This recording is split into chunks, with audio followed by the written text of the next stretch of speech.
there's 4 phases of social media, right? Like phase 1, you do it for you. Doing it for you, meaning like as you create, you learn, right? When we were writing, and I still write, but it's like, I wrote articles. What did I have to do? I had to distill my knowledge, organize my thoughts. Like, hey, step 1, 2, 3, 4, 5, or like, what's the big idea? You know, when I shot a video about an exercise, I became a better coach by creating content. Same thing. You get on a podcast, right? Like you have show notes. You think about what you're going to talk about, you know, so on and so forth. And so to me, phase 1 is like you do it so that you get better at communication. Like what if I said, hey, do a video on a deadlift, but you need to do it in a 90-second reel. Give me the best, most important points that you coach your client through. You'd be like, shit, okay.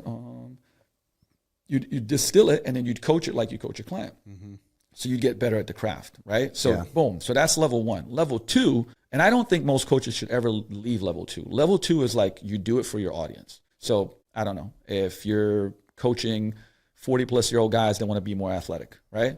Okay, create content for that audience. Useful, valuable. Don't worry about virality. You know, I think every once in a while, if you do good shit, you might go viral. That's a whole nother story. But it's like, man, you do that, you attract those people because you're helping them, right? Level 3 is you do it for the industry. To me, like, you know, the space I live in, because I have, you know, a gym consulting program. I have educational courses for coaches, right? Like, it's like it went into that. By the way, that happened because people kept asking me, like, hey, I love how you're doing this. Do more of it.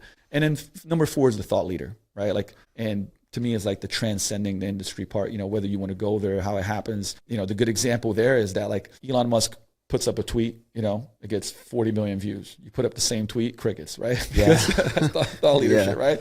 But to me, it's like 1 and 2, right? And if you're in the first, I don't know, like 3-5 years of the industry, man, spend, you know, at least a couple years like focusing on 1 and being like, this is helping me be a better coach. Like when you write, when you talk to the camera, I always relate this, like this is me communicating with our clients, right? And if I see somebody once a week, twice a week, but they read my email newsletter twice a week, they see my videos 4 times a week, they, you know, listen to podcasts. These are all things that are helping them, right, with that behavior change. I'm planting those seeds in their mind, like they're, you know, I'm shifting their identity, like all that stuff. And I think that's where the value and the understanding of the coach is that like, you are not just, you know, when we are brands, it's like, yeah, like you're trying to affect these folks all the time. And that's where technology helps, because everybody can now do a podcast. Like everybody can now shoot videos with their phone. Everybody can, you know, it's just a time and energy requirement, right? Like, and if you have money and you pay somebody to help you out with it, cool. But, you know, at the end of the day, the craft is still coaching. It's the master skill. It's the skill that, like,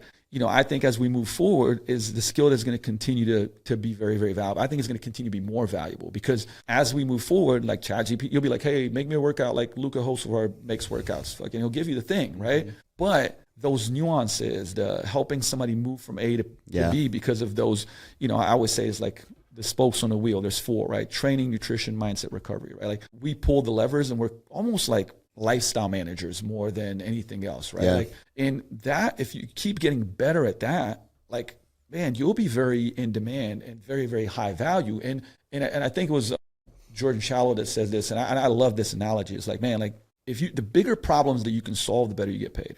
And then if you can solve those problems faster, then you get paid even more, right? Like, but guess what? Have you ever seen a coach that's not exceptionally good at what they do solve a bigger problem, make it and solve it faster? No.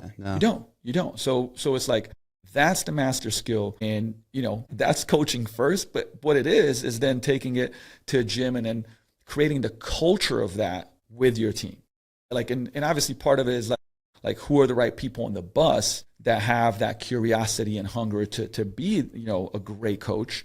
The other side of it is like, it's on you, which is development, right? Like providing the environment, the resources, the guidance, the support for them to do that, right? And it's not easy, you know, and it's like, I think that's what I believe is unique about what me and Andy do, is because we're still both guys that like are in the gym, choose to be, because we love the gym, because we love that shit, right?